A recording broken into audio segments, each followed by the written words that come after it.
quels seraient les problèmes qui peuvent empêcher que à notre niveau, nous les acteurs, les acteurs de mise en œuvre, quels peut être les problèmes qui fait à ce que nous ne puissions pas être à la hauteur des exigences que la Fondation met, ou les critères, que ce soit de la procédure pédagogique, comme nous l'avions dit la fois passée, quand la Hmm. Fondation de remplir les critères, la liste de proposer un projet et puis avoir de de faire de la vidéo vos membres du staff et puis soumettre cela. Et si vous avez des documents légaux, soumettez-les. Ça permettrait qu'on commence à analyser votre projet, mais enfin, il arrive des fois que les critères que la Fondation a mis sur pied ne sont pas remplis par tous les projets qui ont été soumis, selon l'analyse qui a été faite, les coordonnateurs le disaient. Et c'est ça la question qui était là. Quels seraient les blocages pour tous les acteurs de mise en œuvre des projets? Il n'y a n'est pas remplir cela. Merci.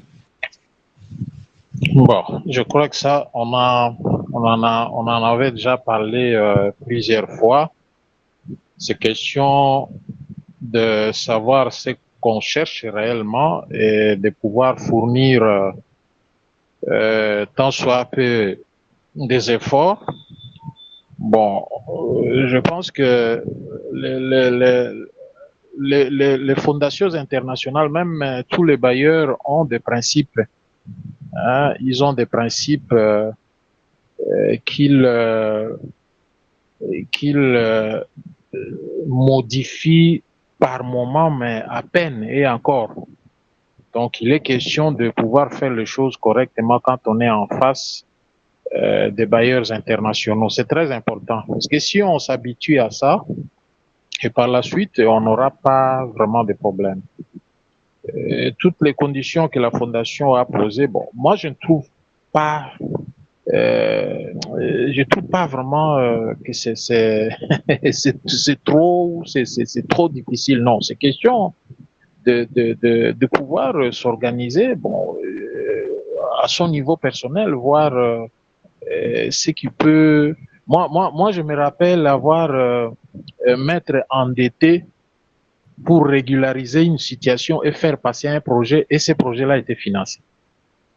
C'est un des cas que j'ai connu. Bon, c'est juste un exemple que je donne. Je ne demande pas aux gens d'aller s'endetter. C'est un peu pour dire qu'il faut chercher, s'informer par tout le moyen, des informations qu'il faut de manière à pouvoir s'en servir et être à même de répondre. Bon, pour ce qui est des projets humanitaires, hein, vous voyez, des projets humanitaires, il y a plusieurs façons de pouvoir chercher et obtenir des financements. Si vous cherchez des financements rapides, en règle générale, le bailleur de fonds ne finance pas toujours vite. Les bailleurs de fonds ne financent toujours pas vite. Si, par exemple, il y a beaucoup d'autres astuces. Il y a beaucoup d'autres astuces qui peuvent vous permettre de passer par les raccourcis. Vous voyez, par exemple, il y a des fonds humanitaires rapides, hein, au niveau des Nations Unies qu'on appelle OCHA. Il y a euh, il y a comment on appelle ça, le CERF, il y a OCHA et CERF qui sont les deux grands, les deux grands canaux par lesquels le financement des Nations Unies passe. Il y a aussi des ONG internationales, par exemple les Médecins sans frontières et autres. Si vous estimez que votre situation ne vous permet pas de vous adresser directement à des fondations internationales qui, eux, tiennent à des exigences, vous pouvez localement vous adresser à des ONG qui sont déjà financées, hein, ou qui ont la chance d'être financées par des gros bailleurs. Parce que ces ONG-là, normalement, cherchent comment exécuter leur projet sur le terrain. Et pour pouvoir les exécuter, ils ont besoin des gens. Quand vous vous présentez devant des ONG comme ça, avec un plan déjà bien structurés en leur faisant voir que vous êtes prêts pour être déployés sur le terrain dans X, Y secteur et tout, et que vous souhaiteriez, par exemple, aller pour la co-implémentation de ce que vous voulez faire, vous allez voir que ça va peut-être passer un peu plus vite. Question que ça vous permet de pouvoir continuer, ça vous permet de pouvoir continuer à fonctionner le temps que vous puissiez vous remettre en ordre. Mais je crois qu'il faut s'habituer à faire les choses correctement avec les bailleurs internationaux, les ONG, les fondations internationales. Ça vous permettra de pouvoir vous créer un carnet d'adresses solide hein, pour le futur. Parce que quand vous êtes dans les ONG, dans les projets, faut avoir des contacts solides. Ça vous permettra vraiment d'aller un peu plus vite. Les canevas que j'avais donnés, c'est simple. Si vous savez comment vous en servir, ben ça pourra, ça pourra passer. Ceux qui ont des petites difficultés, j'avais demandé au coordonnateur de leur demander de balancer. Il y a deux personnes, il y a une dame, il y a un monsieur qui m'avait confié leur projet. Je l'avais déjà travaillé là-dessus, je leur ai remis. Je crois que tel que j'ai amendé ça, il y a plus de chances que ça puisse passer. Donc, il faut pas se décourager, il faut continuer à chercher, à fouiller des informations, à se renseigner, à se tourner vers des gens qui peuvent aider à faire avancer les choses. Et je crois que ça ira. On est là pour ça et il faut profiter de ça. Donc, c'est le peu que je puis dire parce qu'on est déjà presque vers la fin. Hein. D'accord, merci. Merci beaucoup, Papa Modeste. Je crois les conseils sont entendus, que ça ne tombe pas dans les oreilles des sourds.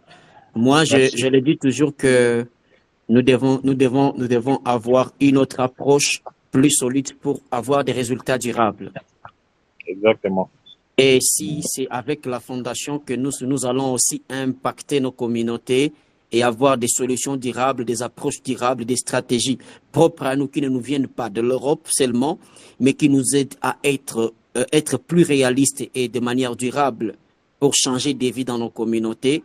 Ce sont les approches que nous devons prendre et travailler dur parce que la réussite ne vient pas à la légère où le mérite n'est pas une question de légèreté, c'est une question de mérite parce qu'on y a travaillé, c'est une discipline. Voilà, merci beaucoup. S'il n'y a pas d'autres préoccupations, je crois nous sommes à la fin et nous pouvons clôturer notre séance de ce jour. Merci à tous pour vos présences. Merci, cher coordonnateur global. Merci, soyez bénis, abondamment, abondamment bénis.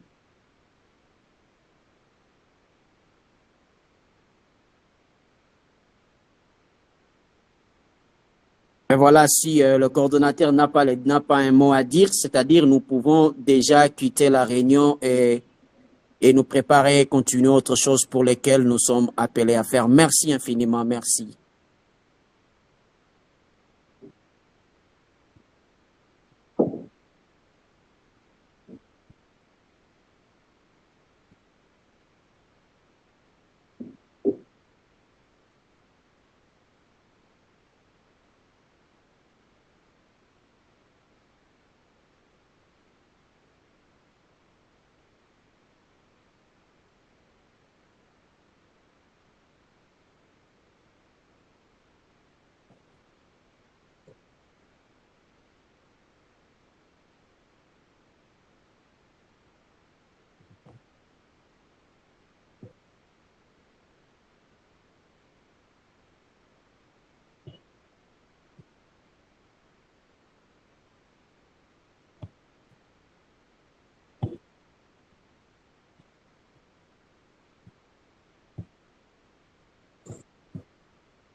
Nous pouvons déjà disposer, nous pouvons quitter la réunion. On a déjà fini la réunion. Merci à tous.